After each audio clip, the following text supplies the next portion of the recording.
coming to the UK for your studies, especially the master's degree, BSc, whatever you're coming here to study, is quite a process and not at all for the faint-hearted. So for the detailed process of how to come to the UK as an international student, please stay tuned and reason with me. Hello guys, my name is Uche-Duruibe, and this channel is basically about health and how we take care of our health. But today, talking about coming to the UK as an international student, I'm also going to be discussing the health implications so that we don't get, too exhausted by the time we come over to the UK for our studies. To my old subscribers, I am really thankful that you keep tuning in. And to the new subscribers, please welcome, like my video, share it, and please subscribe. Again, click on the notification bell so that anytime I post a video, you will be notified. Yes, this video, I'm going to break it into two so that we don't, one video doesn't stay too long and then we lose concentration. So for this one, I'm going to be mentioning the documents that you will be needing to apply for admission and again apply for your visa. So these documents include your WAEC certificate, your Bachelor of Science or Bachelor in Education certificate, motivational letter. This motivational letter is you telling them why you want to study the course that you're studying. Honestly, not easy. Some people even pay for these letters to be written. Then you need your references from your school, from your lecturers, whoever is going to, vouch for you that you are such a good candidate or a good student. You need it. You need your tuberculosis test. You may need your IELTS test, and then if you're married, you'll be needing marriage certificate. Your children or your spouse's data page from their passport, you'll be needing them. And then this one is applicable to women, mostly women. For those of us that changed our names, you're going to be having a change of name document where you must reflect every name that is seen in your document. The spelling, if there is a document that you have a spelling wrong, for instance, my name is Mary Ann. My Mary Ann is Mary Ann without E. Let's say I have a document where there a name Mary Ann with E was given. I have to reflect it in my change of name document. That spelling has to be right. Trust me, this is a very, very crucial information that I'm giving you because it affected me. I don't want it to affect you. So please, when you are doing your change of name, make sure that you have written down every name that you have ever, you have ever been given, or any name that you have on any of your certificates. That will be very helpful to you. Then you need your transcript too. Your transcript from your school. After your BSc, of course, you need your BSc certificate. Yeah, I've said that one.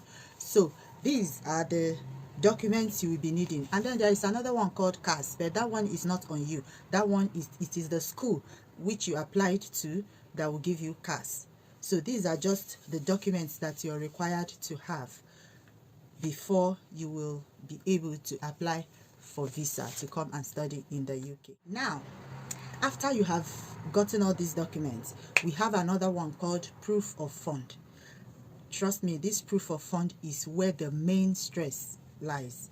The proof of fund is you telling the UK government that you have what it takes to come and survive in the UK, pay your school fees, feed yourself, and give yourself a good accommodation. So that's what proof of fund basically is. So, as a student, let me give you a lowdown. If your school fees is £13,000 and your maintenance fee, the UK also have maintenance fee for every student per year or per 9 months, depending on the duration of your course. So per year, you are expected to have at least £10,000.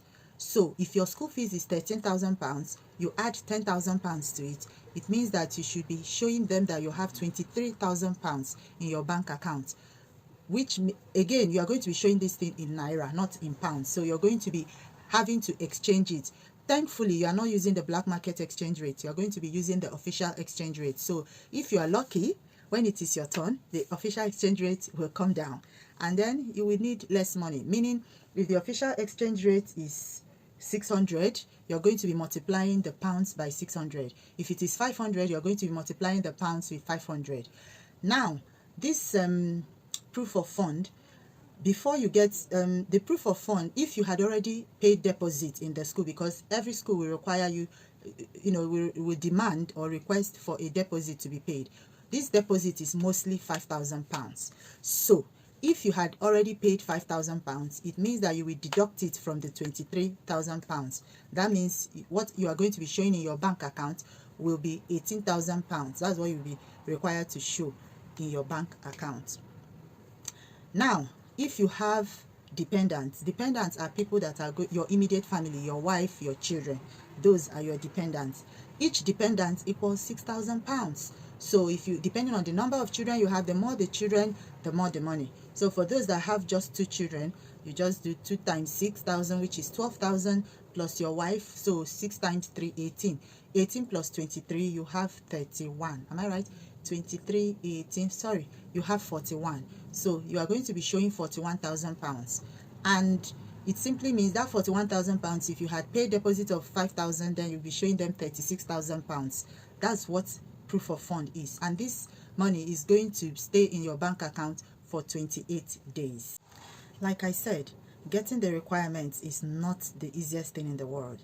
The motivational letter alone is mentally draining, because you really need to show them that you are a master's student candidate. You need to show them that what you can deliver.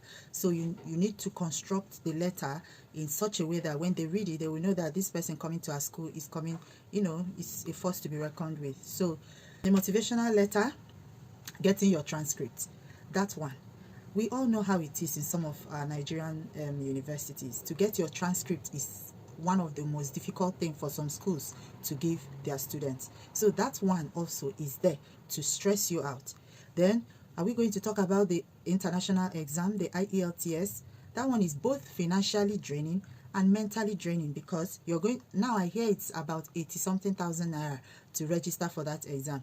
And then sometimes you need to go for lessons, or you need to buy data so that you will practice for those lessons, because trust me, if you don't practice, the possibility that you will not make it very much is high. So if you're going to pay as much as that to register for an examination, I think it is only fair to yourself that you do your due diligence by practicing and getting ready for such exam, so that you will come out, you will write it once and for all. For you to get all of these documents, it is not easy at all. So as far as your health is concerned, I am here telling you that you should try to be as calm as possible, and which is why this video is coming to you, so that once you hear the requirement and you are thinking about coming to the UK to study, then you start making arrangements to get these things, to get them. For those of you that don't have your BSc certificate, your university certificate, go and start applying for them. Those of you that have not spoken to your lecturers in years, I beg, call them up and start speaking with them, so that they can give you these references. Start doing something, so that slowly but steadily. And when you want to set your goal, please give yourself time, so that you are not too drained, because by the time I give my second video, you are going to see how draining this thing is. You're going to be waiting for your cars, you will go for tuberculosis tests, all of these things are not easy at all, especially for those who do not have this money. Because some people have to sell property, have to borrow money, have to do a lot of things to get the finances in order. So it is not an easy journey. But like they said, a problem known is a problem half solved. So this is me telling you that this is mentally draining, and for your sake, you should try and start on time, so that you don't run yourself into depression. In my next video, I am going to be talking about all the challenges that have come. I'll be sharing with you the experiences I heard from people, because while this journey looks like a one-way thing, like just provide everything, show them the money, and you've got your visa, it is not always like that. Some people still get denied, and you don't want to imagine yourself getting a denial letter. So we've come to the end of this session. Let me summarize. We talked about the documents that you will be needing to get ready for your study in the UK. So please start gathering your documents, start applying for your transcripts, start applying for your certificates, start doing your change of name, start this process until I come to you next time.